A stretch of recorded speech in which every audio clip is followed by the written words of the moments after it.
안녕하세요. 그리고 환영합니다. 오늘 밤 우리는 남쪽 지평선 위로 펼쳐진 대마젤라는하로 향합니다. 그곳에서 일상적인 별들 사이로 새로운 빛이 나타났습니다. 2987년 2월 망원경들이 기록하고 지하 검출기들이 타임스탬프를 남겼으며 연구자들은 조용히 데이터를 비교했습니다. 가시광선이 정점에 도달하기 전에 중성미자가 도착했고 그 순서는 측정 가능했습니다. 수십 년 동안 같은 좌표가 재방문되었고 팽창하는 고리, 식어가는 잔해, 그리고 원소 서명이 층처럼 읽혔습니다. 이것은 별이 안정적인 연소를 끝내고 기기가 발생한 일을 확인하며 남겨진 물질이 더 긴 주기의 일부가 되는 방식에 대한 관측입니다. 우주가 변화를 대규모로 기록하는 가장 명확한 방법 중 하나로 남아 있습니다. 발표할 필요 없이 말입니다. 그리고 그곳 기록된 빛 아래에서 이야기가 시작됩니다. 넓은 시야 조사 이미지가 화면에 정착합니다. 수천 개의 안정적인 별들과 작은 원으로 표시된 하나의 새로운 소스가 있습니다. 주석은 평범합니다. 노출 시간은 초 단위로 나열되고 필터는 문자로, 날짜는 협정 3개시로 표시됩니다. 후속 프레임에서 소스는 측정 가능한 방식으로 밝아집니다. 변화는 드라마로 설명되지 않습니다. 그것은 곡선으로 설명되며 매일 밤 샘플링되고 독립적인 천문대에 의해 확인되며 나머지와 함께 아카이브됩니다. 관측 로그는 체계적으로 작성됩니다. 각 항목은 날짜, 시간, 노출 지속 시간, 사용된 필터, 관측 조건을 포함합니다. 하늘의 투명도는 등급으로 평가되고 보임은 초각으로 측정되며 바람 속도는 초당 미터로 기록됩니다. 이러한 세부 사항은 사소해 보일 수 있지만 그들은 필수적입니다. 그들은 데이터 품질을 평가하고 체계적 오류를 수정하며 결과를 신뢰할 수 있게 만드는 데 사용됩니다. 지하에서 광전자 증배관은 어두운 물을 향해 안쪽을 향하고 있습니다. 종이 출력물에서 짧은 감지 실행이 시간상 촘촘하게 그룹화되어 배경 비율과 분리됩니다. 검출기는 지하 깊은 곳에 위치하며 우주선 배경을 줄이기 위해 암석 수백 미터 아래에 있습니다. 카미오칸데2는 일본 기후현 카미오카 광산의 지하 1000m에 있었습니다. IMB는 미국 오하이오주 페어포트 항구의 지하 600m에 있었습니다. 박사는 러시아 코카서스의 지하 800m에 있었습니다. 각 검출기는 신중하게 설계되고 보정되었으며 모니터링 되었습니다. 2987년 2월 23일 오전 7시 35분 41초 협정 3개시 카미오칸데2 검출기는 첫 번째 중성미자 사건을 기록합니다. 광전자 증배관이 빛의 섬광을 감지하고 신호가 증폭되며 타임스탬프가 기록됩니다. 다음 12초 동안 10개의 추가 사건이 기록됩니다. 각 사건은 에너지, 방향, 그리고 정확한 도착 시간과 함께 기록됩니다. 에너지는 약 10에서 30 메가전자볼트 범위였으며 이는 초신성 중성미자와 일치했습니다. 방향은 덜 확실했지만 대체로 대마젤라는하를 향하고 있었습니다.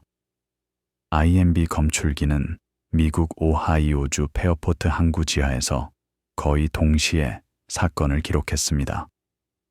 오전 7시 35분 41초 협정 3개시의 첫 번째 사건, 그 다음 5초 동안 7개의 추가 사건이었습니다. 총 8개의 사건이 게시된 분석에서 설명됩니다. 사건들은 배경에 대해 확인되고 에너지가 측정되었으며 방향이 수정되었습니다.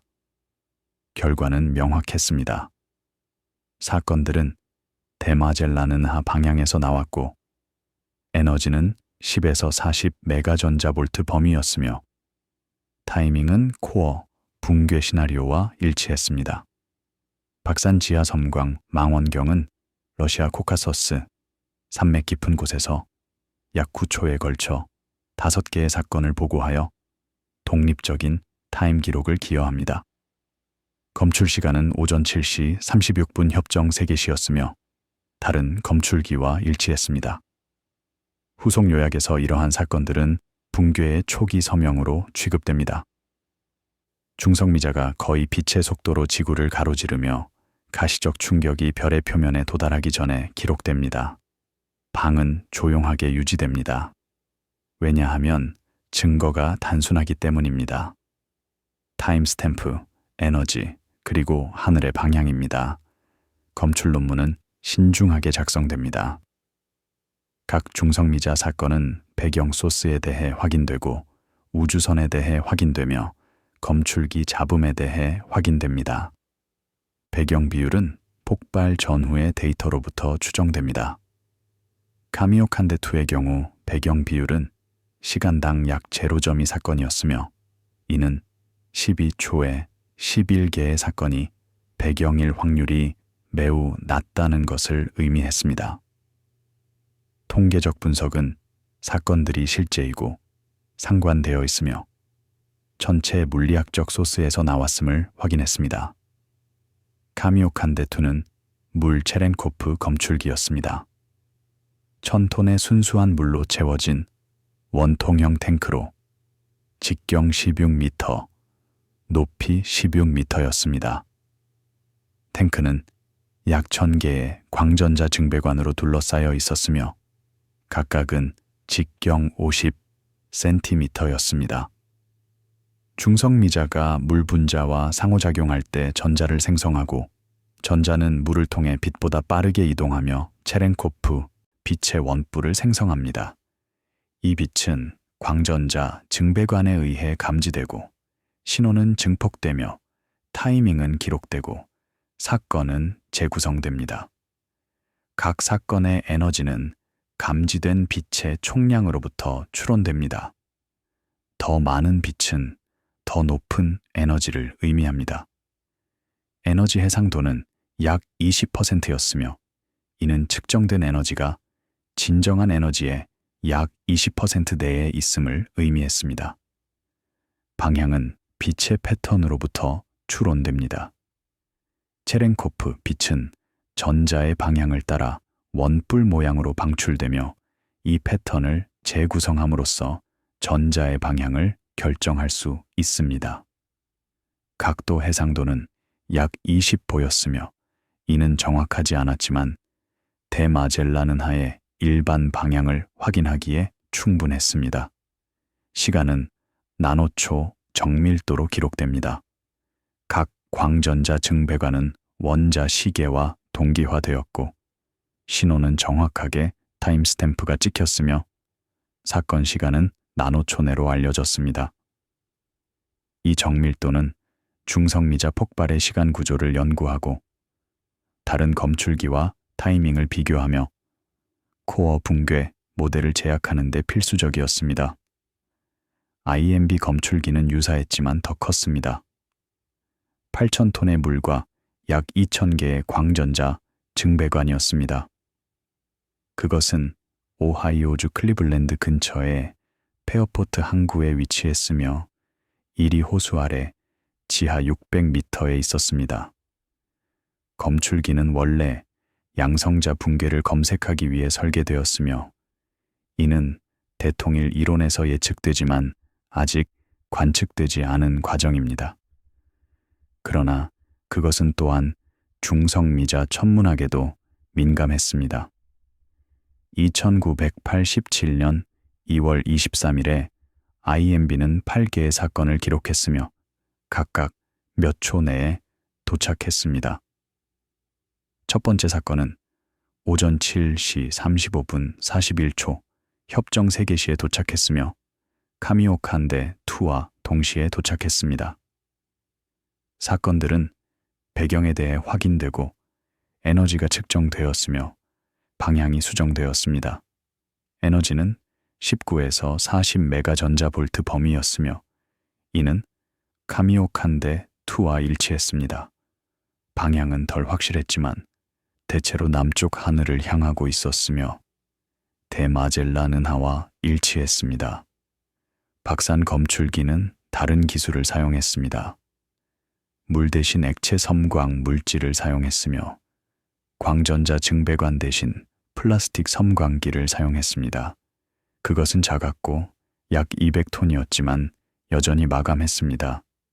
그것은 러시아 코카서스의 바크산 계곡에 위치했으며 엘브루스산 아래 지하 800m에 있었습니다. 검출기는 원래 태양 중성미자를 연구하기 위해 설계되었지만 초신성 중성미자도 감지할 수 있었습니다. 박사는 5개의 사건을 기록했으며 각각 약 9초 내에 도착했습니다. 검출 시간은 오전 7시 36분 협정 3개시였으며 다른 검출기보다 약 20초 늦었습니다. 이 차이는 논쟁의 여지가 있었으며 일부 연구자들은 박산 사건이 같은 폭발에서 나왔는지 의문을 제기했습니다. 그러나 대부분의 분석은 그것들을 포함했으며 세 검출기 모두 같은 초신성을 관측했다고 결론지었습니다. 세 검출기 모두 같은 짧은 기간 동안 사건을 기록했으며 이는 그들이 같은 천체 물리학적 사건에서 나왔음을 나타냅니다. 총 에너지는 약 3 곱하기 10의 53에르그로 추정되었으며 이는 코어 붕괴 모델과 잘 일치했습니다. 지속시간은 약 10초였으며 이는 중성자 별의 형성과 냉각과 일치했습니다. 이것은 코어 붕괴 모델의 놀라운 확인이었으며 중성미자 천문학의 시작이었습니다. 중성미자 감지는 획기적이었습니다. 그것은 천문학자들이 빛 이외의 것으로 초신성을 처음 관측한 것이었습니다. 중성미자는 유령 같은 입자로 물질과 거의 상호작용하지 않습니다. 그들은 원자를 통과하고 행성을 통과하며 별을 통과합니다. 그들을 감지하는 것은 매우 어렵지만 그들이 감지될 때 그들은 독특한 정보를 제공합니다. 그들은 별의 핵에서 생성되고 거의 빛의 속도로 바로 탈출합니다. 광자는 대조적으로 별의 밀도가 높은 층을 통해 확산되어야 하며 이는 몇 시간이 걸릴 수 있습니다. 중성미자가 먼저 도착한다는 사실은 코어 붕괴 모델의 직접적인 확인이었습니다. 모델은 핵이 붕괴할 때 중성미자의 막대한 폭발을 생성하여 약 10의 53에르그의 에너지를 운반할 것으로 예측했습니다. 이것은 폭발 에너지의 99%이며 운동 에너지의 100배입니다. 대부분의 에너지는 중성미자에 의해 운반되며 감지되지 않고 우주로 탈출합니다. 단지 약 20개의 중성미자만이 지구에서 감지되었지만 이것은 모델을 확인하고 붕괴의 타이밍을 제공하기에 충분했습니다. 광학 관측자들은 반복된 측광을 통해 대마젤란 은하의 새로운 소스를 확인합니다. 밤을 거쳐 측정된 광도, 곡선을 구축합니다. 칠레의 라스 캄파나스 천문대에서 캐나다 천문학자 이안 쉘트는 이전 밤에는 없었던 새로운 별을 발견했습니다. 그는 2987년 2월 23일 밤에 대마젤란 은하를 이미지화하고 있었으며 반 미터 망원경과 사진 플레이트를 사용하고 있었습니다.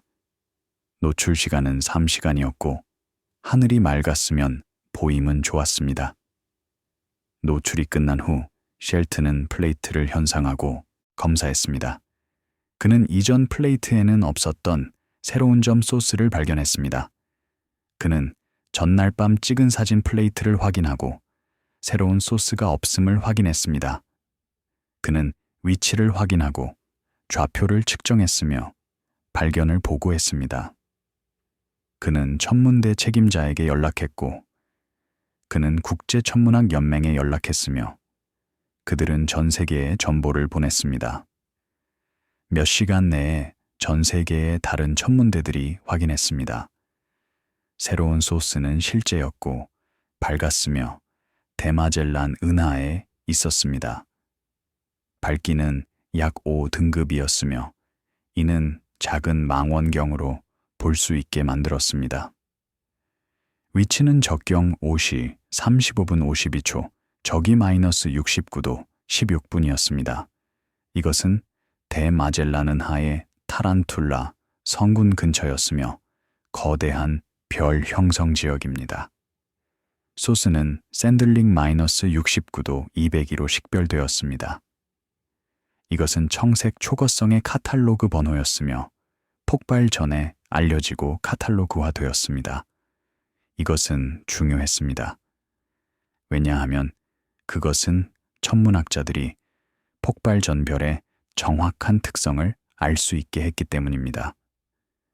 그것의 질량은 약 20태양 질량으로 추정되었고 온도는 약 2만 켈빈이었으며 광도는 약 10만 태양 광도였습니다.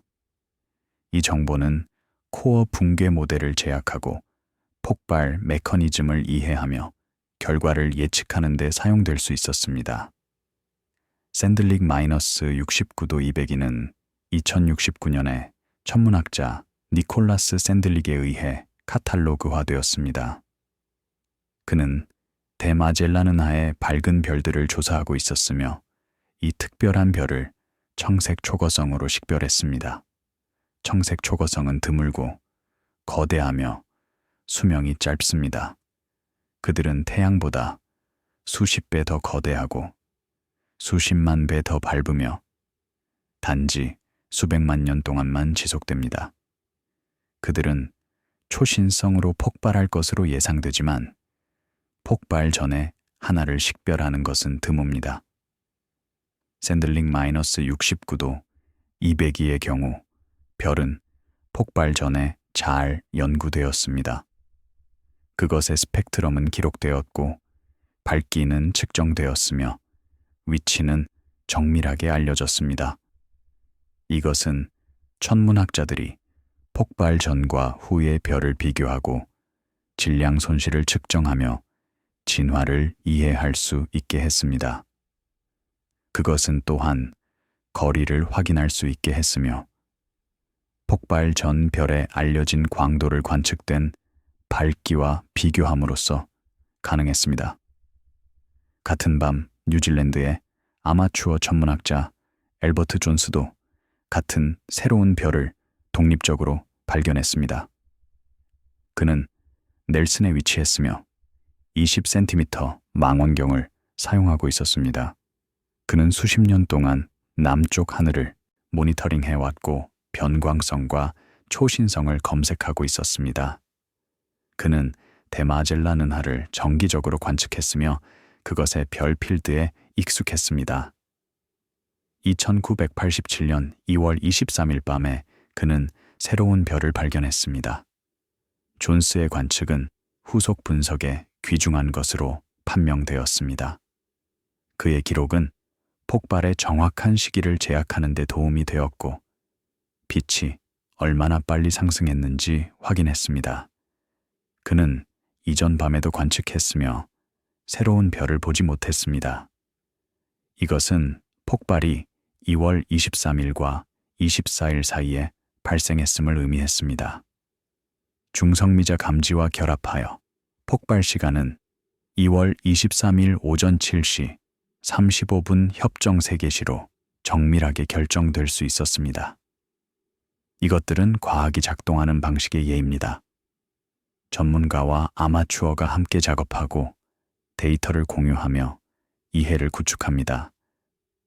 쉘트는 전문 천문학자였지만 존스는 아마추어였습니다. 그러나 둘 다 발견에 기여했고 둘 다 과학 기록에서 인정받았으며 둘 다 초신성의 역사의 일부가 되었습니다. 존스의 기여는 인정되고 인용되었으며 과학 문헌의 일부가 되었습니다. 초신성은 SN 1987A로 지정되었습니다. 명명 규칙은 간단합니다. SN은 초신성을 의미하고 연도가 따르며 그 연도에 발견된 순서를 나타내는 문자가 따릅니다. A는 첫 번째였습니다. 그것은 2987년에 첫 번째 발견된 초신성이었으며 가장 밝은 초신성이었고 가장 가까운 초신성이었으며 현대에서 가장 중요한 초신성이 될 것이었습니다. 명명은 국제천문학연맹 중앙천문전보국에 의해 처리됩니다.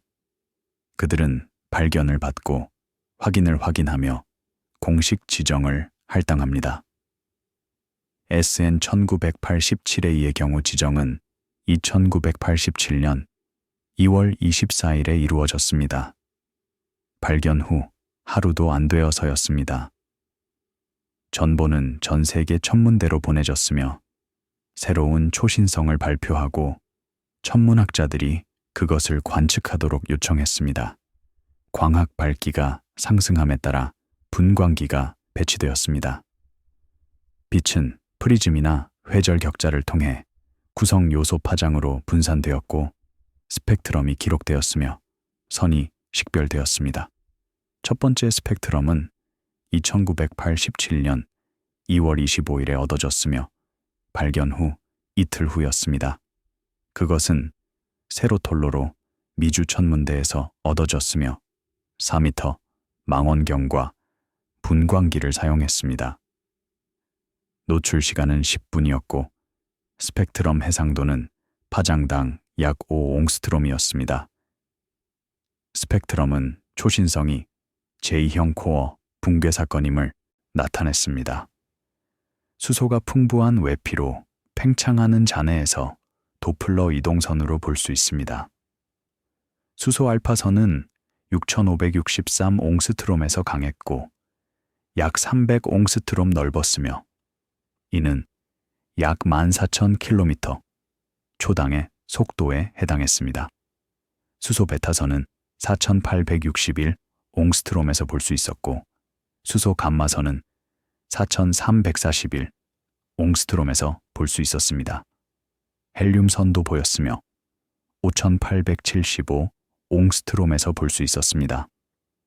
속도는 초당 수천 킬로미터로 측정되었으며 폭발의 에너지를 나타냅니다. 도플러 효과는 잘 알려진 현상입니다. 소스가 관찰자를 향해 이동할 때 파장은 짧아지고 소스가 멀어질 때 파장은 길어집니다. SN 1987A의 경우 선은 청색과 적색 이동 구성 요소를 가지고 있었으며 이는 잔해가 우리를 향해 그리고 우리에게서 멀어지는 물질을 가지고 있음을 나타냅니다. 이것은 구형 팽창과 일치했습니다. 스펙트럼은 또한 수소, 헬륨, 산소 및 다른 원소의 존재를 보여주었으며 모두 별의 핵과 외피에서 합성되었습니다. 산소선은 7773 옹스트롬에서 약했고 칼슘선은 8542 옹스트롬에서 보였으며 나트륨선은 5897 옹스트롬에서 볼 수 있었습니다. 이러한 선들은 모두 도플러 이동되었으며 팽창하는 잔해에서 방출되었습니다. 분광 관측은 여러 천문대에서 수행되었습니다. 세로톨로로 미주 천문대는 칠레에 위치했으며 4m 블랑코 망원경을 사용했습니다. 유럽 남방 천문대는 칠레에 위치했으며 3.6m 망원경을 사용했습니다. 앵글로 오스트레일리아 천문대는 호주에 위치했으며 3.9m 망원경을 사용했습니다. 각 천문대는 다른 기기, 다른 해상도, 다른 파장 범위를 가지고 있었습니다. 그러나 모두 같은 기본 특징에 동의했습니다. 넓은 수소선, 높은 속도, 청색 연속체입니다. 이것은 제2형 초신성의 서명이었으며 거대한 별의 코어 붕괴였습니다. 분류는 스펙트럼에 기반했으며 그것은 잘 확립되었고 널리 사용되었습니다. 제2형 초신성은 스펙트럼의 수소를 가지고 있고 1A형 초신성은 수소를 가지고 있지 않으며 1B형 초신성은 수소를 가지고 있지 않지만 헬륨을 가지고 있고 1C형 초신성은 수소나 헬륨을 가지고 있지 않습니다. SN 1987A는 명확하게 제2형이었습니다. 스펙트럼은 시간이 지남에 따라 진화했습니다. 초기에는 스펙트럼이 단순했습니다. 넓은 선과 높은 연속체, 뜨겁고 빠르게 팽창하는 잔해를 나타냅니다. 선폭은 도플러 이동으로부터 추론된 속도인 초당 약 10,000km였습니다. 온도는 연속체의 모양으로부터 추론된 약 10,000켈빈이었습니다. 연속체는 플랑크 분포를 따랐으며 이는 흑체 방사선과 일치했습니다. 온도는 빈의 변이 법칙을 사용하여 추정될 수 있었으며 이는 피크 파장을 온도와 연결합니다. 이것들은 극한 조건이었으며 충격파가 별의 외피를 통과하면서 엄청난 양의 에너지를 정착하고 있음을 나타냅니다. 충격파는 초음속 압축파이며 물질을 압축하고 가열하며 이온화시킵니다. SN 1987A의 경우 충격파는 초당 약 15,000km로 이동하고 있었으며 이는 음속보다 수십 배 빠릅니다. 가스는 충격 앞에서 수백만 도로 가열되었고 뒤에서 식었으며 빛을 방출했습니다. 몇 주 후 스펙트럼은 더 복잡해졌습니다. 더 많은 선이 나타났고 다른 원소를 나타났으며 잔해가 식고 투명해짐에 따라 더 깊은 층이 드러났습니다. 수소선은 여전히 강했지만 이제 헬륨, 산소, 칼슘, 철의 선도 볼 수 있었습니다. 이것들은 별의 깊은 층에서 합성된 원소였으며 이제 팽창하는 잔해에서 드러나고 있었습니다. 속도는 느려졌고 약 초당 6,000km로 온도는 떨어졌으면 약 6,000켈빈으로 스펙트럼은 더 풍부해졌습니다. 철선은 특히 흥미로웠습니다. 그것들은 약 4,000옹스트롬과 5,000옹스트롬에서 나타났으며 여러 다른 이온화 상태에서 나타났습니다. 철1은 중성철이었고 철2는 한 번 이온화된 철이었으며 철3은 2번 이온화된 철이었습니다. 이온화 상태는 온도와 밀도에 대한 정보를 제공했습니다. 더 높은 이온화 상태는 더 높은 온도를 의미했습니다. 철선의 강도는 철 풍부도에 대한 정보를 제공했으며 이는 핵합성 모델과 비교될 수 있었습니다. 몇 달 후 스펙트럼은 다시 변했습니다. 연속체는 약해졌고 선은 더 좁아졌으며 새로운 특징이 나타났습니다. 이것들은 금지된 선으로 낮은 밀도 가스에서만 방출되는 선이었습니다. 그들의 존재는 잔해가 충분히 팽창하여 밀도가 충분히 낮아져 이러한 전환이 발생할 수 있음을 나타냅니다. 금지된 선은 양자 역학적 선택 규칙에 의해 일반적으로 금지되지만 낮은 밀도에서는 발생할 수 있습니다. 금지된 선은 산소, 철 및 다른 원소에서 나왔으며 그들의 강도와 비율은 원소 풍부도와 물리적 조건에 대한 정보를 제공했습니다. 산소 1 금지선은 6,300옹스트롬과 6,364옹스트롬에서 강했습니다. 철 2 금지선은 7,155옹스트롬과 7,388옹스트롬에서 볼 수 있었습니다. 이러한 선들은 모두 좁았으며 약 10옹스트롬 넓었고 이는 약 500km, 초당의 속도에 해당했습니다. 이것은 잔해가 느려지고 있음을 나타냈습니다. 광도 곡선은 신중하게 측정되었습니다.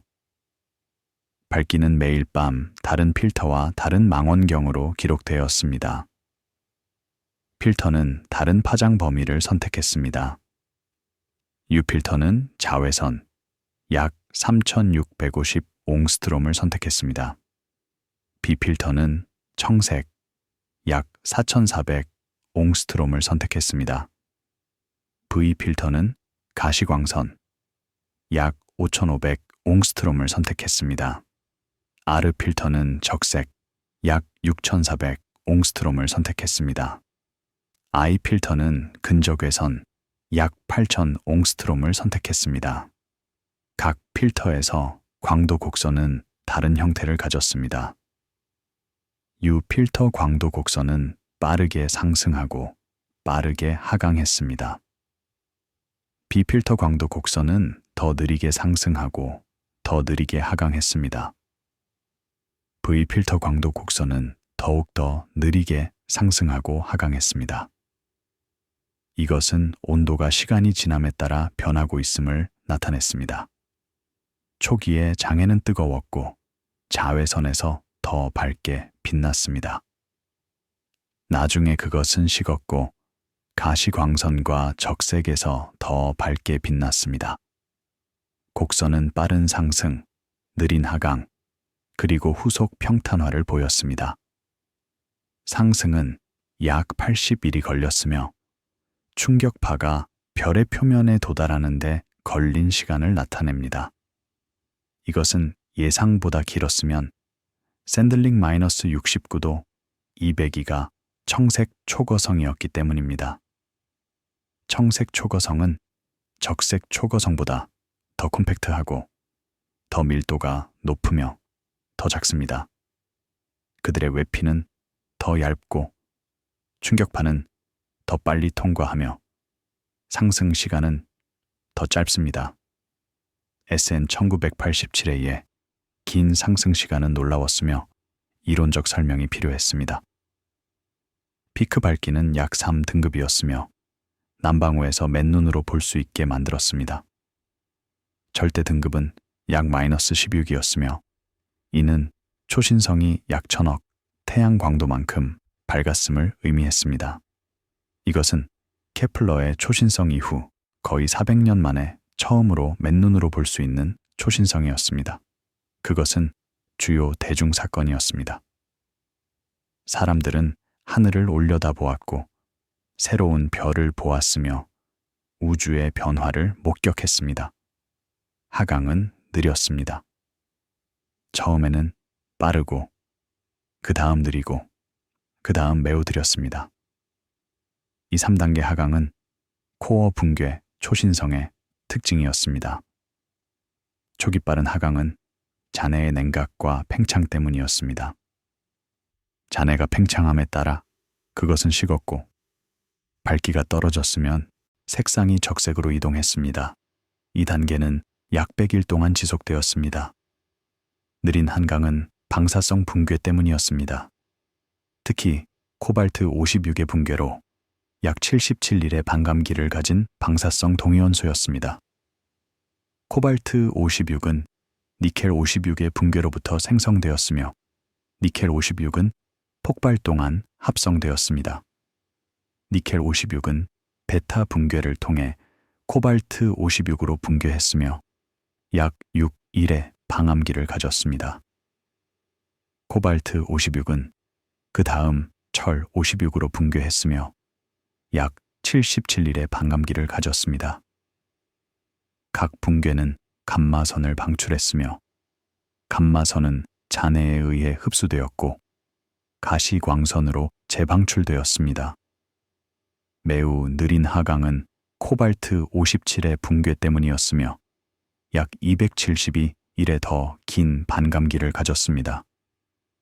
코발트 57은 니켈 57의 붕괴로부터 생성되었으며 니켈 57은 폭발 동안 합성되었습니다. 코발트 57은 철 57로 붕괴했으며 또한 감마선을 방출했습니다. 늦은 시간에 광도 곡선은 코발트 57 붕괴에 의해 지배되었으며 하간귤은 그것의 반감기에 의해 결정되었습니다.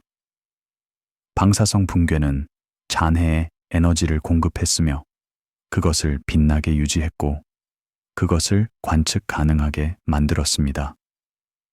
감마선은 잔해를 통과하고 가스와 상호작용하며 열로 변환되었습니다. 열은 그 다음 가시광선으로 방출되었으며 이것이 우리가 본 것입니다.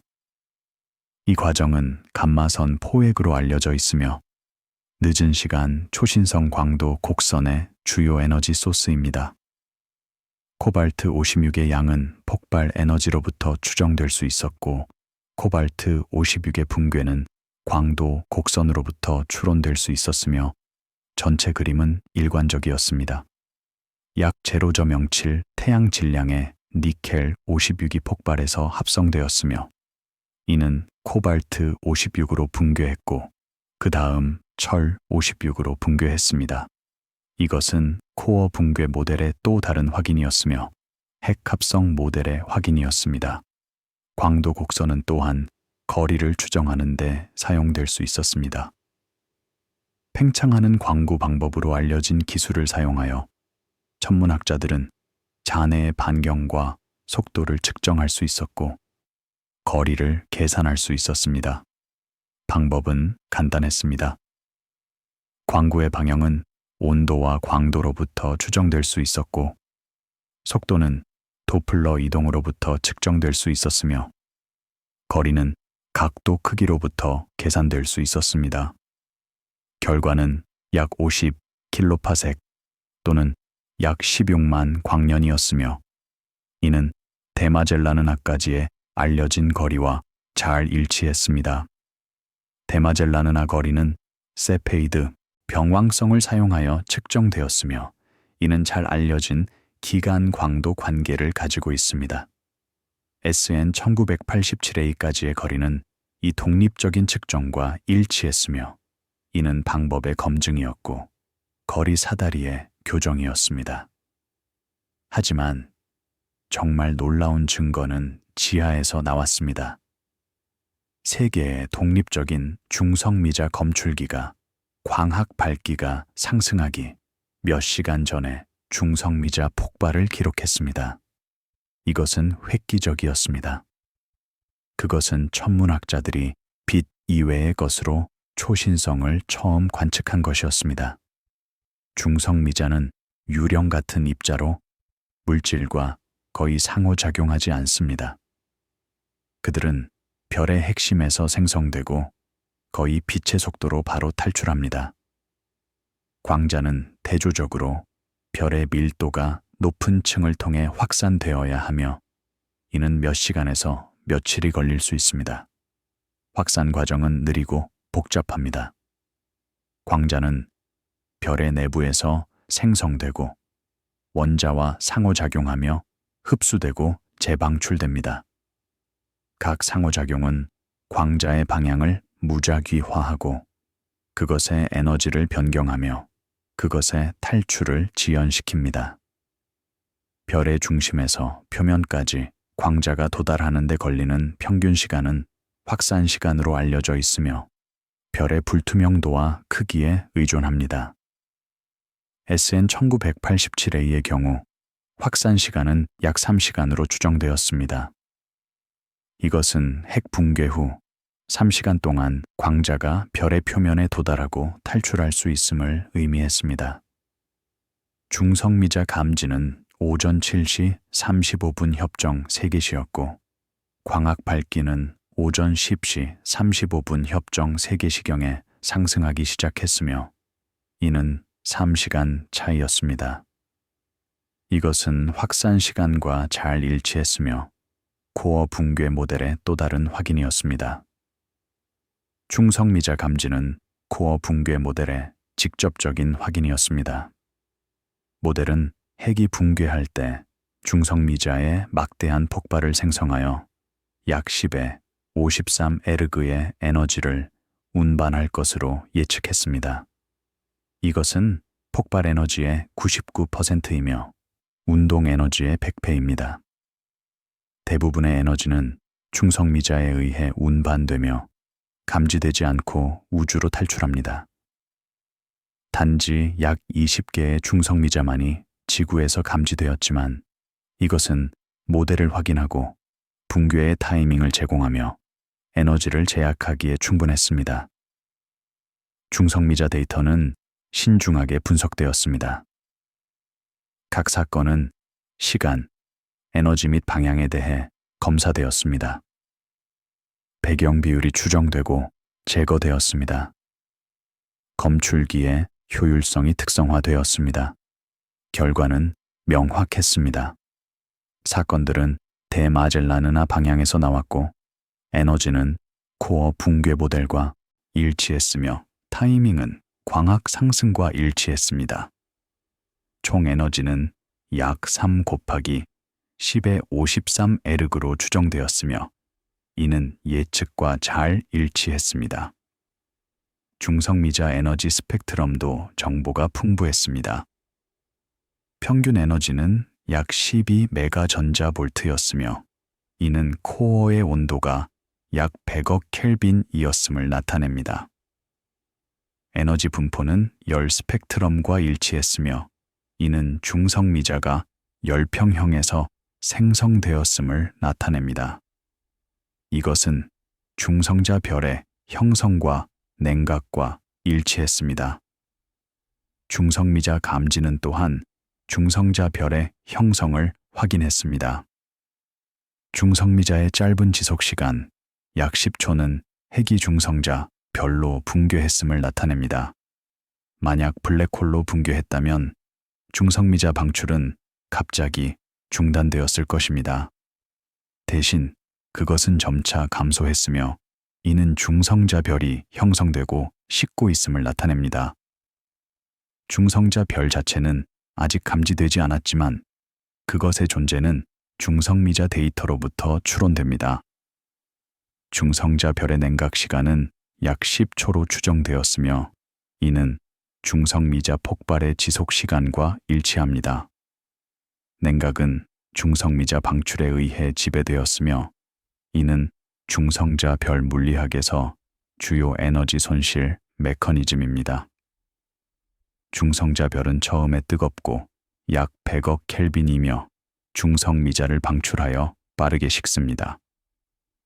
온도가 떨어짐에 따라 중성미자 방출은 감소하고 생각은 느려지면 중성자 별은 인정됩니다. 몇 주 동안 초신성은 계속 밝아졌습니다. 그것은 약 3등급의 피크 밝기에 도달하여 남방우에서 맨눈으로 볼 수 있게 만들었습니다. 이것은 주요 대중사건이었습니다.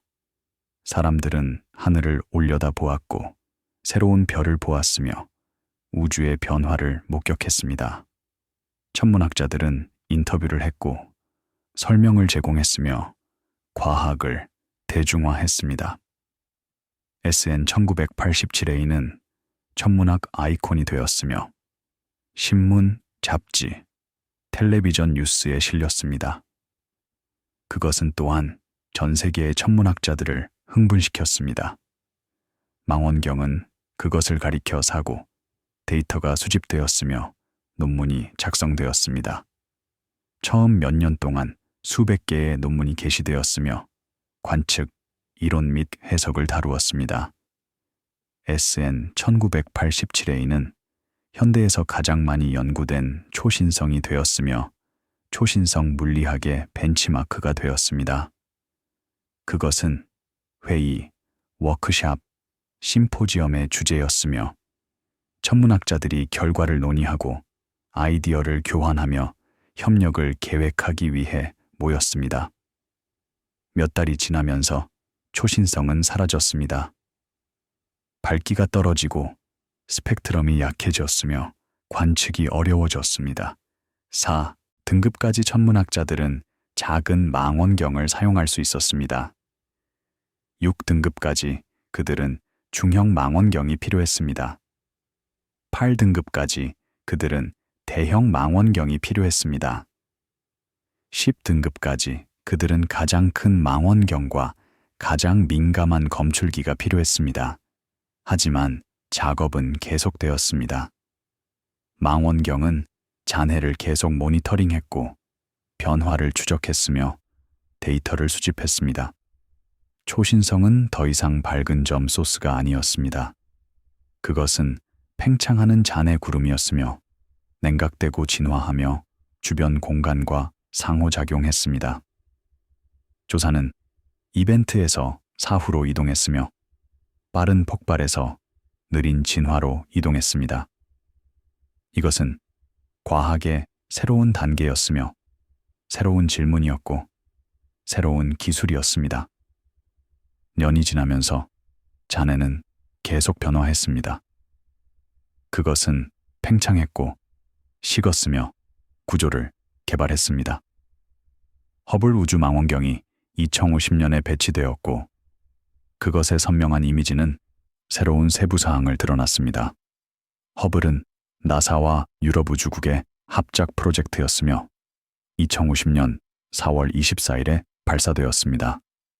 그것은 지구 적궤도에 배치되었으며 고도 약 500km에 배치되었고 90분마다 궤도를 돌았습니다. 허블의 주 거울은 직경 2.4m였으며 지상 망원경보다 훨씬 작았습니다. 그러나 그것은 대기 위에 있었으며 이는 대기 난류의 흐릿함 효과를 피했습니다. 결과는 전례 없는 선명도였으며 해상도는 약 제로 저명고 초각이었습니다. 이것은 SN 1987A의 거리에서 약 제로 저명이 광년에 해당했습니다. 허블은 잔해의 세부 사항을 해결할 수 있었으며 이는 지상 망원경으로는 불가능했습니다.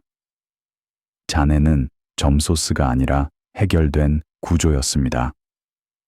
중심에 밝은 점, 주변에 희미한 후광, 그리고 고리가 있었습니다.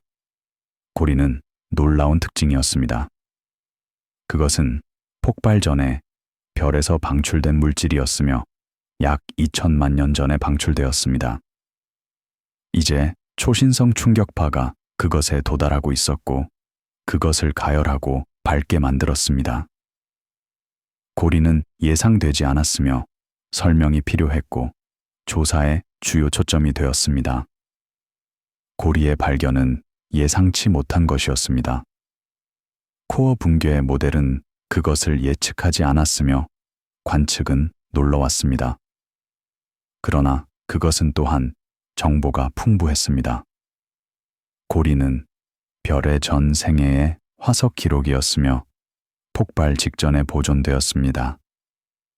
그것의 크기, 모양, 밝기는 별의 질량 손실 역사, 바람의 속도, 그리고 주변 환경의 밀도에 대한 정보를 제공했습니다. 고리는 신중하게 연구되었습니다. 그것의 크기는 약 1광년의 직경 또는 약 9.5조킬로미터로 측정되었습니다. 그것의 모양은 거의 완벽한 원이었으며 약 43도 기울어져 있어 타원으로 보였습니다.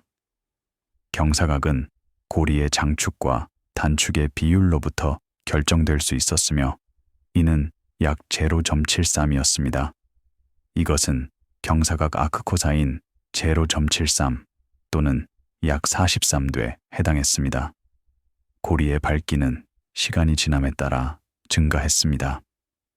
2050년대 초반에 그것은 희미했으며 허블의 가장 민감한 기기로만 감지할 수 있었습니다. 2090년대 후반에 그것은 더 밝아졌으며 충격파가 그것에 도달하고 가스를 가열했습니다. 2000년대 초반에 그것은 밝았으며 가시광선, X선 및 라디오 파장으로 관측할 수 있었습니다. 2000년대 후반에 그것은 가장 밝았으며 충격파가 대부분의 고리를 통과했습니다. 고리의 스펙트럼은 수소와 헬륨선을 보여주었으며 또한 질소선도 보여주었고 이는 별의 청색 초거성 단계에서 처리된 물질을 나타냅니다. 질소는 시에노사이클에서 생성되었으며 이는 별에서 수소를 헬륨으로 융합하는 주요 메커니즘입니다. 시에노사이클에서 탄소, 질소 및 산소는 촉매로 작용하며 질소는 다른 것보다 더 많이 축적됩니다. 고리에서 질소의 존재는 물질이 별의 핵에서 처리되었고 그 다음 방출되었음을 나타냅니다. 질소 풍부도는 측정될 수 있었고 별 진화 모델과 비교될 수 있었으며 일치는 좋았습니다. 질소 대 산소 비율은 약 3이었으며 이는 시에노 처리와 일치했습니다. 탄소 풍부도는 낮았으며 이는 탄소가 질소로 변환되었음을 나타냅니다. 산소 풍부도는 적당했으며 이는 일부 산소가 질소로 변환되었지만 전부는 아님을 나타냅니다. 고리는 또한 실험실이었습니다. 충격파가 그것에 도달함에 따라 가스를 가열하고 이온화시켰습니다. 이것은 고리를 밝게 만들었고 스펙트럼을 생성했으며 물리학을 연구할 기회를 제공했습니다. 충격파는 초당 약 3,000km로 이동하고 있었으며 물질을 약 1,000만 도로 가열하고 있었습니다. 이것은 극단적인 물리학이었으며 실험실에서 재현할 수 없습니다. 그것은 우주에서만 연구할 수 있었고 초신성 잔해에서만 연구할 수 있었습니다. 충격파는 수년 동안 고리를 통과했습니다. 밝은 점들이 하나씩 나타났으며 충격이 더 밀도가 높은 매듭에 부딪힐 때마다 나타났습니다. 이러한 핫스팟은 신중하게 모니터링 되었습니다. 그들의 밝기, 스펙트럼 및 진화가 추적되었습니다. 그들은 충격 물리학, 가스 밀도 및 자기장에 대한 정보를 제공했습니다. 그들은 초신성이 주변 환경을 어떻게 수정하는지, 에너지를 증착하고 물질을 혼합하며 새로운 화학을 만드는 방법을 보여주는 창이었습니다. 첫 번째 핫스팟은 2055년경에 나타났습니다. 그것은 작고 희미했지만 측정 가능했습니다. 그것은 고리의 동쪽에 위치했으며 충격파가 먼저 도달한 곳이었습니다. 년이 지남에 따라 더 많은 핫스팟이 나타났으며 각각 고리 주변의 다른 위치에 나타났습니다. 일부는 밝았고 일부는 희미했으며 일부는 빠르게 진화했고 일부는 느리게 진화했습니다. 각 핫스팟은 독특했으며 각각은 이야기를 했고 각각은 충격 물리학에 대한 정보를 제공했습니다. 2000여 년까지 전체 고리가 밝게 빛나고 있었습니다. 충격파는 대부분의 고리를 통과했으며 가스를 가열하고 그것을 이온화하며 그것을 가시광선, X선 및 라디오 파장으로 밝게 만들었습니다. 고리의 밝기는 피크에 도달했으며 그 다음 감소하기 시작했고 충격파가 고리를 통과하고 나서였습니다. 2010년까지 고리는 여전히 밝았지만 사라지고 있었습니다. 2015년까지 그것은 희미했으며 관측하기 어려웠습니다. 2020년까지 그것은 매우 희미했으며 가장 민감한 기기로만 감지할 수 있었습니다. 다중파장 관측은 다른 온도, 밀도 및 조성의 가스를 드러났습니다. 가시광선 관측은 약 10,000켈빈의 가열된 가스를 보여주었습니다. 이것은 충격으로 가열되었지만 완전히 이온화되지 않은 가스였습니다. 수소와 헬륨선은 강했으며 질소, 산소 및 황선도 보였습니다. 선은 도플러 이동되었으며 팽창하는 충격에서 방출되었습니다. X선 관측은 약 1,000만 켈빈의 훨씬 더 뜨거운 가스를 보여주었습니다. 이것은 충격에 의해 극도로 가열되고 완전히 이온화된 가스였습니다. X선 스펙트럼은 철, 규소, 황 및 다른 원소의 선을 보여주었으며 모두 높은 이온화 상태였습니다. 선은 넓었으며 높은 속도를 나타났고 강도는 원소 풍부도를 나타냈습니다. 라디오 관측은 상대론적 전자와 자기장을 보여주었습니다. 라디오 방출은 싱크로트론 방사선이었으며 상대론적 전자가 자기장에서 나선할 때 생성됩니다. 라디오 밝기는 전자의 수와 에너지, 자기장의 강도에 대한 정보를 제공했습니다. 라디오 스펙트럼은 전력 법칙이었으며 이는 상대론적 전자의 에너지 분포가 전력 법칙임을 나타냅니다. 함께 다중파장 관측은 충격 물리학의 완전한 그림을 제공했으며 에너지가 어떻게 증착되는지, 가스가 어떻게 가열되는지, 방사선이 어떻게 생성되는지를 보여주었습니다. 그림은 복잡했지만 이해할 수 있었으며 모델은 관측을 재현할 수 있었고 물리학은 일관적이었습니다. 이것은 초신성 물리학의 승리였으며 다중파장, 천문학의 승리였고 국제 협력의 승리였습니다. 현재까지 SN1987A는 계속 진화하고 있습니다. 잔해는 여전히 팽창하고 있고 충격파는 여전히 전파되고 있으며 고리는 여전히 사라지고 있습니다. 망원경은 그것을 계속 모니터링하고 데이터를 수집하며 변화를 연구합니다. 그것은 작동 중인 천체 물리학 실험실이며 진행 중인 연구 프로젝트이며 우리 평생 동안 지속될 과학적 유산입니다. 그것은 또한 초신성이 우주의 일회성 이벤트가 아니라 수십 년 동안 지속되는 과정이라는 것을 상기시켜 줍니다. 중성자 별의 검색은 계속됩니다.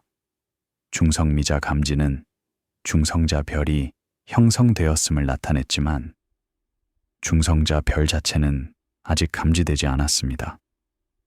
그것은 잔해에 의해 가려져 있을 수 있고 너무 희미할 수 있으며 또는 블랙홀로 붕괴했을 수도 있습니다.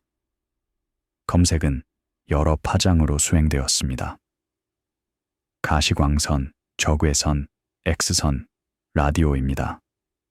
일부 후보가 식별되었지만 아무도 확인되지 않았습니다.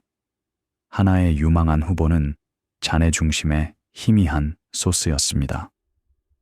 그것은 허블에 의해 가시광선으로 탐지되었고 찬들에 의해 X선으로 감지되었습니다. 그것의 밝기는 시간이 지남에 따라 변동했으며 이는 그것이 변황성이거나 중성자 별일 수 있음을 나타냅니다. 그러나 소스는 희미했고 측정은 어려웠으며 확인은 결정적이지 않았습니다. 검색은 계속되고 희망은 남아있으며 발견은 주요 돌파구가 될 것입니다. 중성자 별이 발견되면 그것은 많은 것을 드러낼 것입니다. 그것의 질량, 반경, 온도, 자기장입니다. 그것은 또한 핵 물질의 상태 방정식을 제약할 것이며 이는 중성자 별 물리학의 핵심 미지수입니다. 상태 방정식은 핵 물질의 압력을 그것의 밀도와 연결하며 중성자 별의 구조와 안정성을 결정합니다. 다른 상태 방정식은 다른 질량 방형 관계를 예측하며 관측은 올바른 것을 선택할 수 있습니다.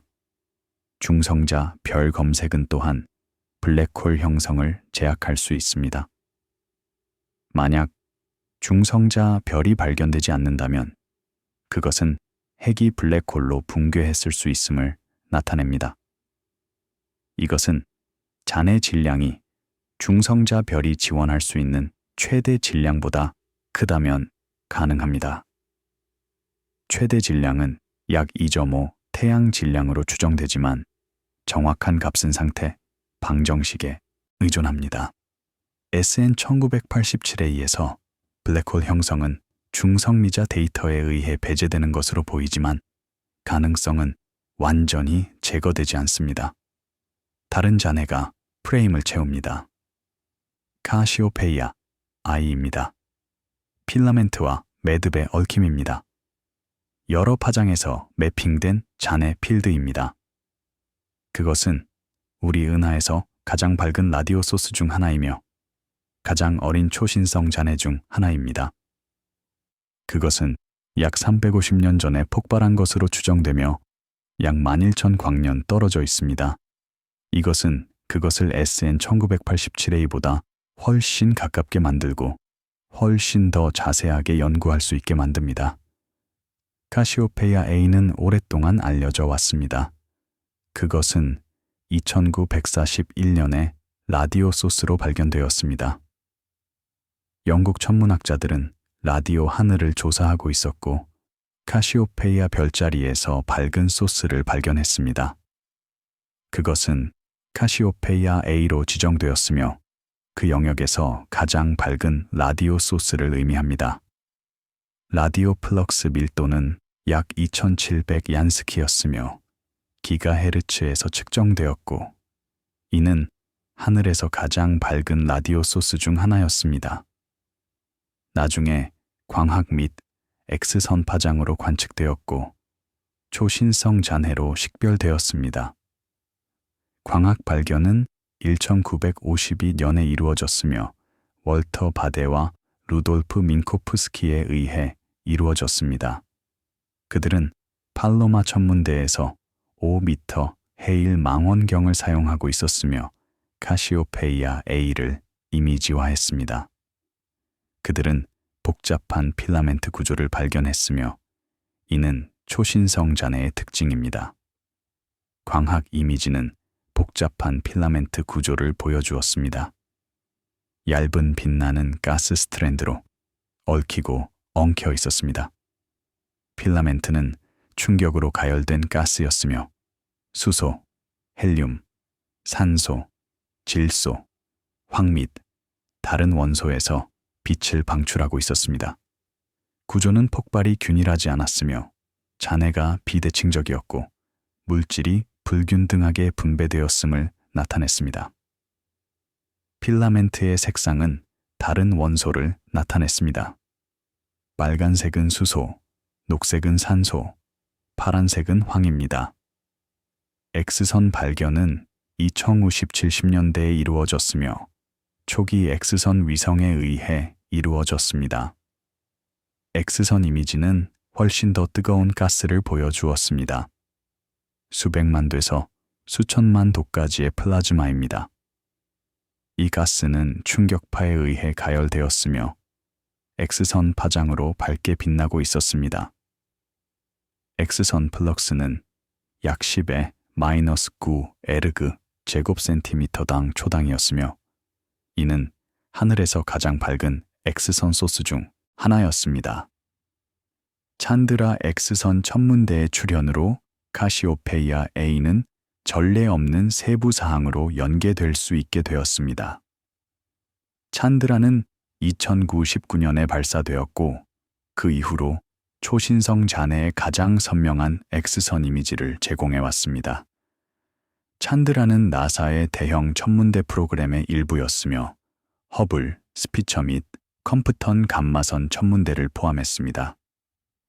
그것은 2099년 7월 23일에 우주 왕복선 컬럼비아에서 발사되었으며 타원 궤도에 배치되었고 고도는 만에서 14만 킬로미터 범위였습니다. 찬드라의 주 거울은 4개의 중첩 포물면 쉘이었으며 각각 직경 약 1m였습니다. 거울은 경사 입사각으로 X선을 반사했으며 이는 X선 망원경에 필요합니다. 각도 해상도는 약 0.5 초각이었으며 이는 허블과 비슷했습니다. 에너지 범위는 0.1에서 10kJ/V였으며 이는 연X선과 경X선을 다루었습니다. 카시오페이아 A는 그것의 주요 목표 중 하나였으며 찬드라는 수십 번 관측했습니다. 각 관측은 수천 최소 수만 초 동안 지속되었고, 데이터는 신중하게 처리되었으며 이미지는 보정되고 분석되었습니다. 총 노출 시간은 수백만 보였으며, 이는 카시오페이아 A를 가장 깊게 관측된 초신성 잔해 중 하나로 만들었습니다. 찬드라 이미지는 놀랍습니다. 그들은 잔해의 복잡한 구조, 얽힌 필라멘트, 밝은 매듭, 그리고 퍼진 방출을 보여줍니다.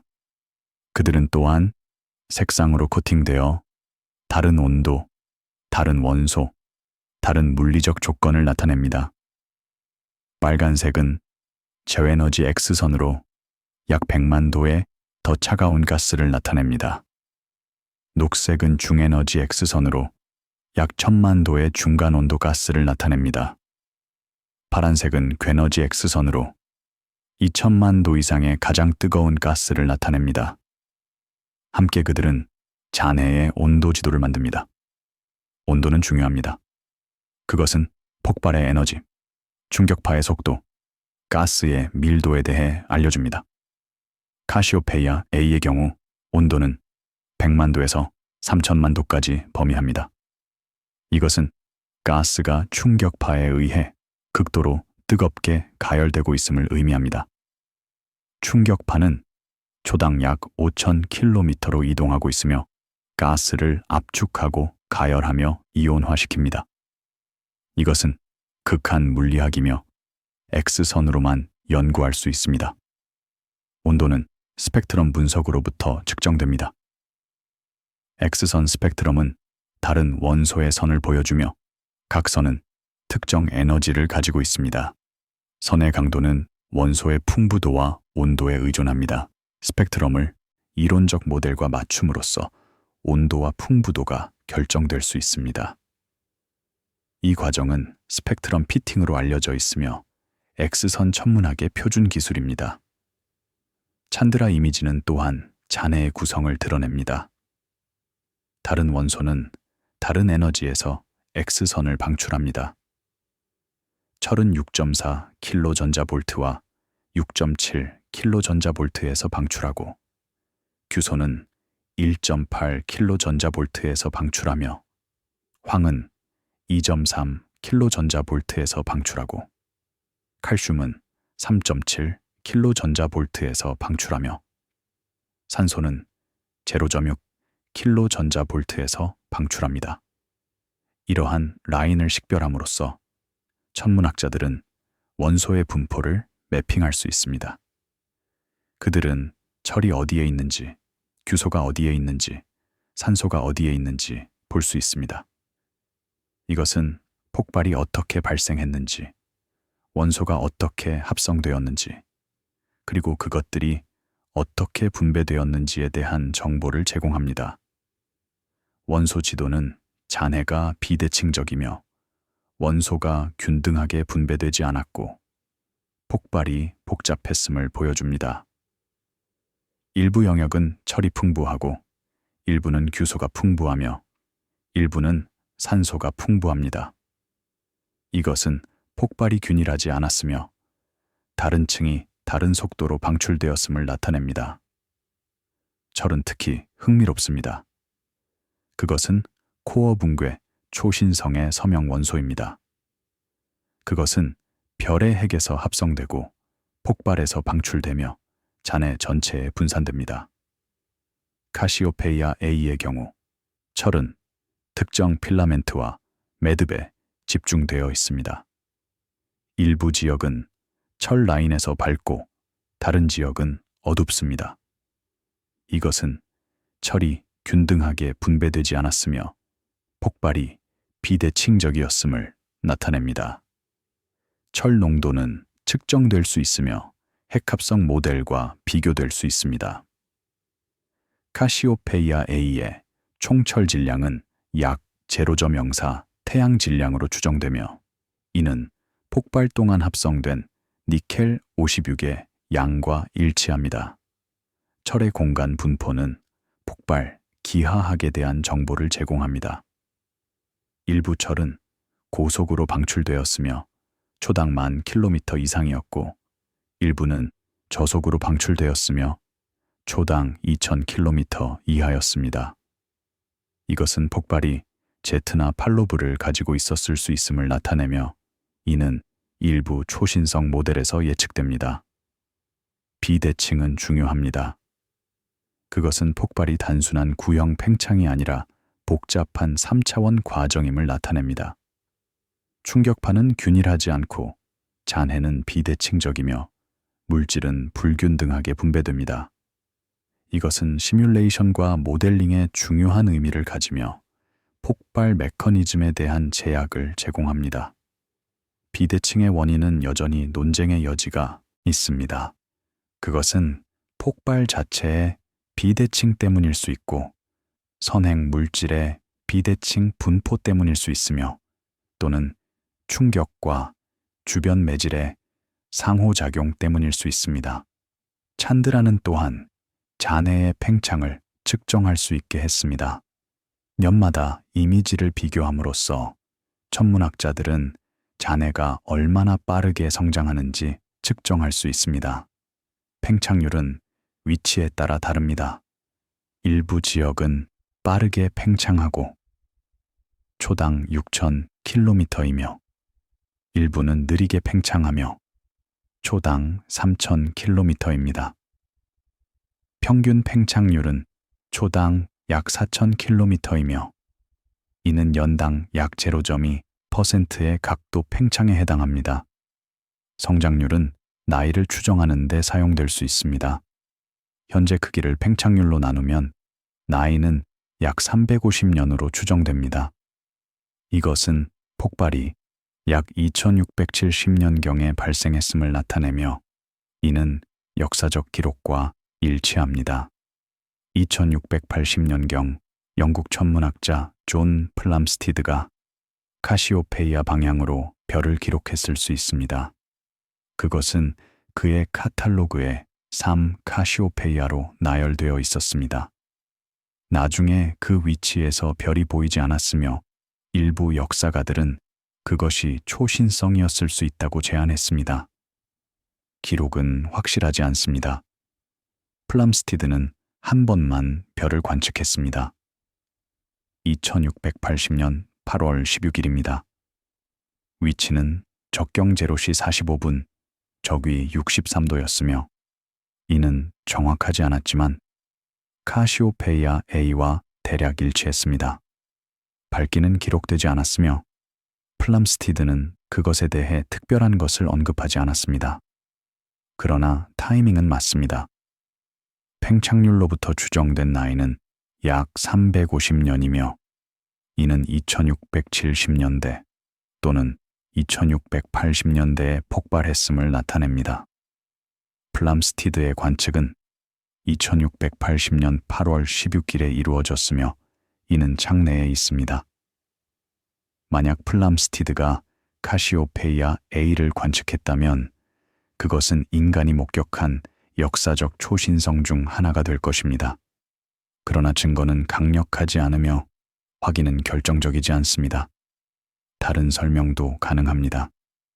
플람스티드는 실수를 했을 수 있고 카탈로그 오류가 있었을 수 있으며 또는 별은 변왕성이었을 수 있습니다. 논쟁은 계속되고 증거는 검토되며 진실은 불확실합니다. 역사적 초신성은 드뭅니다. 단지 소수만이 인간 역사에 기록되었습니다.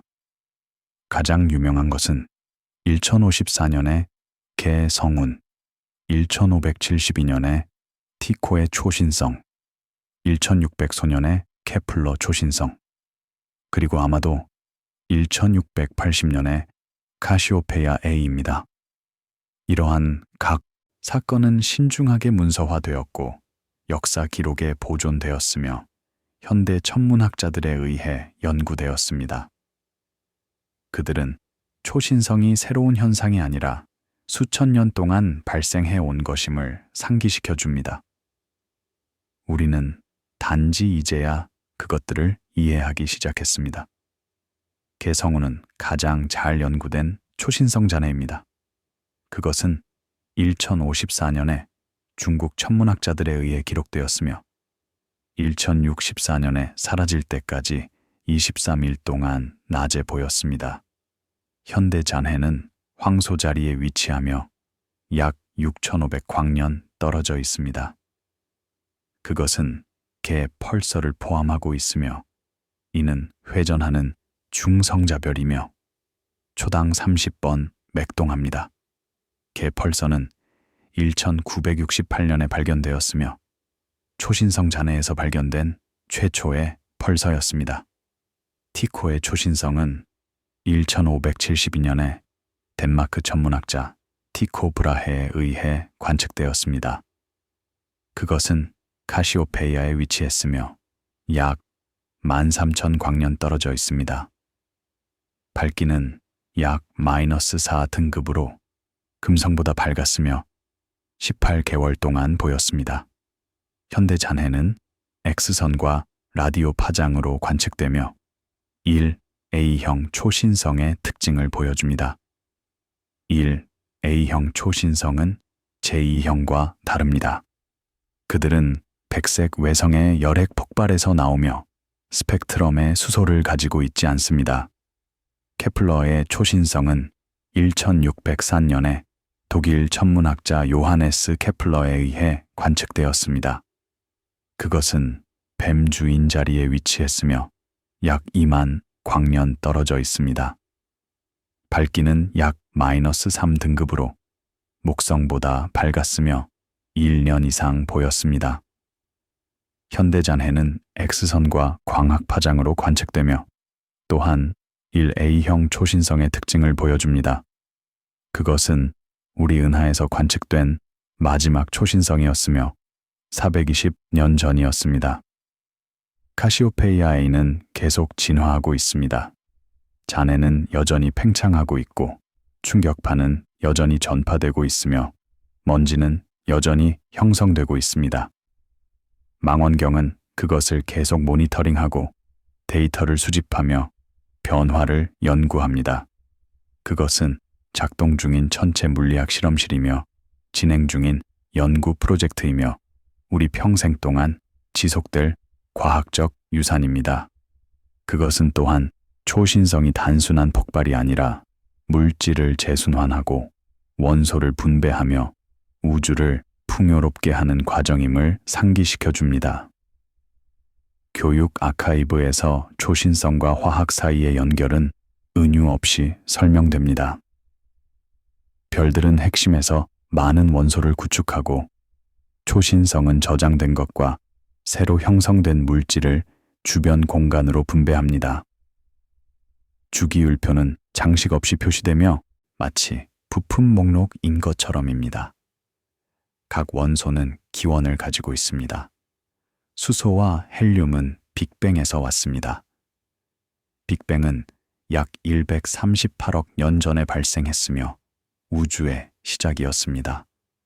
처음 3분 동안 우주는 충분히 뜨거워서 핵합성이 발생했으며 수소를 헬륨으로 약간의 리튬으로 융합했습니다. 우주가 약 38만 년이 되었을 때 그것은 원자가 형성될 만큼 충분히 식었고 주로 수소 약 75%와 헬륨 약 25%였습니다. 탄소, 질소, 산소는 별에서 합성됩니다. 융합 과정을 통해 별들은 더 가벼운 원소를 더 무거운 원소로 변환합니다. 주계열 별에서 수소는 헬륨으로 융합되고 에너지를 방출하며 별을 빛나게 만듭니다. 별이 나이가 들면서 그것은 헬륨을 탄소로 융합하기 시작하고 그 다음 탄소를 산소로, 산소를 넌으로, 넌을 마그네슘으로, 마그네슘을 규소로, 규소를 황으로, 황을 철로 융합합니다. 각 단계는 에너지를 방출하지만 각 단계는 덜 효율적이며 각 단계는 더 짧은 시간 동안 지속됩니다. 철은 끝입니다. 철을 융합하는 것은 에너지를 필요로 하며 에너지를 방출하지 않습니다. 그래서 융합이 멈추고 핵이 더 이상 압력을 지탱할 수 없으며 별이 붕괴합니다. 붕괴는 빠르고 약 1초 안에 발생하며 충격파를 생성합니다. 충격파는 별을 통해 밖으로 전파되며 외피를 날려버리고 원소를 공간으로 분산시킵니다. 붕괴 동안 핵은 극단적인 온도와 압력에 도달하며 추가 핵합성이 발생합니다. 니켈, 코발트, 구리, 아연 및 다른 철피크 원소가 만들어집니다. 철과 더 무거운 원소는 초신성에서 만들어집니다. 철은 별의 핵에서 융합의 마지막 산물이며 폭발해서 방출됩니다. 더 무거운 원소는 중성자 포획을 통해 만들어지며 이는 폭발의 극한 조건에서 발생합니다. 중성자 포획에는 두 가지 주요 과정이 있습니다. S 과정, 느린 과정, 그리고 R 과정, 빠른 과정입니다. S 과정은 적색 거성별에서 발생하며 수천 년이 걸립니다. R 과정은 초신성이나 중성자 별 병합에서 발생하며 초가 걸립니다. R 과정은 약 절반의 철보다 무거운 원소를 생성합니다. 그것은 중성자가 풍부한 환경에서 발생하며 온도가 수십억 도이고 중성자 밀도가 엄청납니다. R 과정은 짧은 시간에 약 1초 안에 많은 무거운 원소를 만듭니다. 원자핵은 빠르게 중성자를 포획하며 베타 붕괴보다 빠르게 포획하고 매우 중성자가 풍부한 핵을 만듭니다. 이러한 핵은 그 다음 베타 붕괴하며 중성자를 양성자로 변환하고 주기율표 위로 이동합니다. 최종 생성물은 금, 은, 백금, 우라늄 및 다른 무거운 원소입니다. 이러한 무거운 원소는 또한 공간으로 분산되고 성간 매질을 풍요롭게 하며 미래 시스템으로 통합됩니다. 지구의 금은 초신성이나 중성자 별 병합에서 나왔습니다. 당신의 결혼 반지의 금은 우주 폭발에서 합성되었습니다. 그것은 R 과정에서 만들어졌고 공간으로 방출되었으며 성간 구름으로 분산되었고 태양계로 통합되었으며 지구로 통합되었고 채굴되었으며 정제되었고 결국 당신의 반지로 만들어졌습니다. 이것은 인간과 우주 사이의 연결이며 일상과 극단 사이의 연결입니다. 원소 분배는 느린 과정입니다. 초신성 잔해는 수천 년 동안 팽창하고 성간 매질과 혼합되며 점차 희석됩니다. 원소는 넓은 영역에 걸쳐 퍼지며 수십에서 수백 광년에 걸쳐 퍼지고 성간 구름의 일부가 되고 미래 별 형성의 씨앗이 됩니다. 수백만 년이 지나면 구름이 붕괴하고 새로운 별이 형성되며 새로운 행성이 형성됩니다. 이러한 행성은 이전 세대의 별에서 합성된 원소로 만들어집니다. 그들은 재활용된 물질이며 재생된 과학입니다. 성간 매질은 복잡합니다. 그것은 가스와 먼지, 원자와 분자, 이온과 중성 입자로 구성되어 있습니다.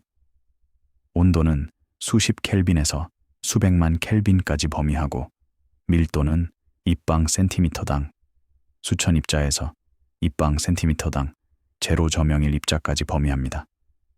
매질은 균일하지 않고 얼룩덜룩하며 구조가 있습니다. 밀도가 높은 구름, 희미한 지역, 그리고 비어있는 공동입니다. 밀도가 높은 구름은 별 형성의 씨앗입니다. 그들은 주로 수소 분자로 구성되어 있으며 약 10켈빈의 온도를 가지고 있고 입방 센티미터당 수백에서 수천 입자의 밀도를 가지고 있습니다. 그들은 또한 먼지를 포함하고 있으며 작은 고체 입자는 직경이 약 0.1 마이크로미터입니다. 먼지는 별빛을 흡수하고 적외선을 재방출하며 구름을 더 차갑게 만들고 붕괴를 더 쉽게 만듭니다. 희미한 지역은 구름 사이의 공간입니다. 그들은 주로 원자 수소로 구성되어 있으며 약 8000 켈빈의 온도를 가지고 있고 입방 센티미터당 약 1입자의 밀도를 가지고 있습니다. 그들은 또한 이온화된 가스를 포함하고 있으며 약만 켈빈의 온도를 가지고 있고 입방 센티미터당 약 0.1입자의 밀도를 가지고 있습니다. 이온화는 뜨거운 별의 자외선 방사선에 의해 생성됩니다. 비어있는 공동은 초신성에 의해 생성됩니다. 팽창하는 잔대는 주변 가스를 휩쓸고 그것을 압축하며 공동을 만듭니다. 공동은 크고 수십에서 수백 광년에 걸쳐 있으며 뜨거우며 수백만 켈빈이고 거의 비어 있으며 입방 센티미터당 0.01 입자 미만입니다.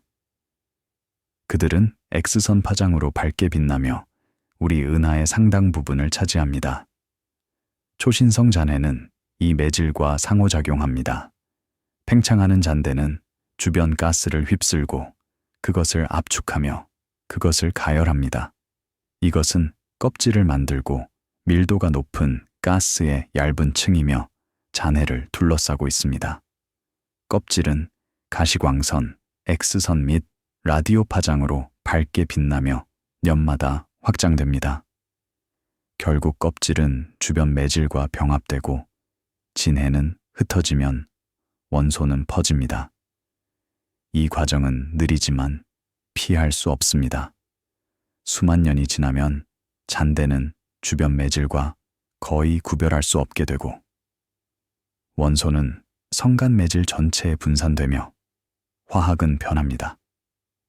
매질은 더 풍부해지고 무거운 원소가 더 많아지면 미래 별 형성은 다른 조성으로 시작됩니다. 이것은 화학 진화이며 우주가 시간이 지남에 따라 어떻게 변하는지입니다. 우리 태양계는 예입니다. 그것은 약 46억 년 전에 형성되었으며 이전 별들에서 풍부해진 성간 구름으로부터 형성되었습니다. 구름은 붕괴했고 중심에 태양이 형성되었으며 주변에 행성이 형성되었습니다. 태양은 주로 수소 약 71%와 헬륨 약 27%이지만 또한 약 2%의 더 무거운 원소도 포함하고 있습니다. 이러한 원소는 이전 세대의 별에서 나왔으며 초신성에서 분산되었으며 태양계로 통합되었습니다. 행성은 더 무거운 원소로 만들어집니다. 암석 행성인 수성, 금성, 지구, 화성은 규소, 산소, 철, 마그네슘, 그리고 다른 원소로 만들어집니다. 가스 거인인 목성과 토성은 주로 수소와 헬륨이지만 또한 더 무거운 원소의 핵을 가지고 있으며 약 10에서 20 지구 질량입니다. 얼음 거인인 천왕성과 해왕성은 물, 메탄, 암모니아의 얼음으로 만들어지며 모두 수소, 산소, 탄소, 질소로 만들어집니다. 모든 이러한 원소는 별에서 나왔습니다. 지구는 특별합니다. 그것은 암석 행성이며 많은 원소를 가지고 있으며 생명을 지원합니다. 지구의 원소는 모두 별에서 나왔습니다. 지각의 규소는 별에서 탄소를 융합하여 만들어졌습니다. 핵심의 철은 별에서 규소를 융합하여 만들어졌습니다. 대기의 산소는 별에서 헬륨을 융합하여 만들어졌습니다. 바다의 물은 별에서 수소와 산소를 융합하여 만들어졌습니다. 당신의 몸의 원소도 별에서 나왔습니다. 탄소, 질소, 산소, 철 및 기타 모든 것입니다. 당신은 말 그대로 별가루로 만들어졌습니다. 당신의 몸의 원소는 별에서 합성되었고 초신성에서 분산되었으며 성간 구름으로 통합되었고 태양계로 통합되었으며 지구로 통합되었고 식물과 동물로 통합되었으며 결국 당신의 몸으로 통합되었습니다. 당신은 우주의 원소 순환에 살아있는 부분입니다. 당신의 DNA의 탄소, 당신의 혈액의 철, 당신의 뼈의 칼슘은 모두 별에서 합성되고 초신성에서 분산되었습니다.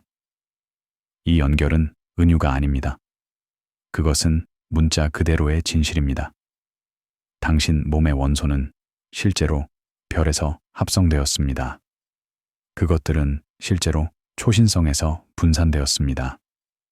그것들은 실제로 지구로 통합되었고 결국 당신의 몸으로 통합되었습니다. 이것은 놀라운 사실이며 심오한 사실입니다. 그것은 당신이 우주와 분리되지 않았음을 의미합니다. 당신은 그것의 일부입니다. 당신은 우주 진화의 산물이며 원소 순환의 결과입니다. 카메라는 천문대 능선 위의 밤하늘로 돌아갑니다. 돔이 천천히 회전합니다. 빨간 헤드램프가 산책로를 가로질러 짧게 지나갑니다. 작업은 관측자들에게 일상적으로 보입니다. 왜냐하면 그렇기 때문입니다. 노출을 반복하고 보정을 재확인하며 메모를 비교하고 아카이브를 업데이트합니다.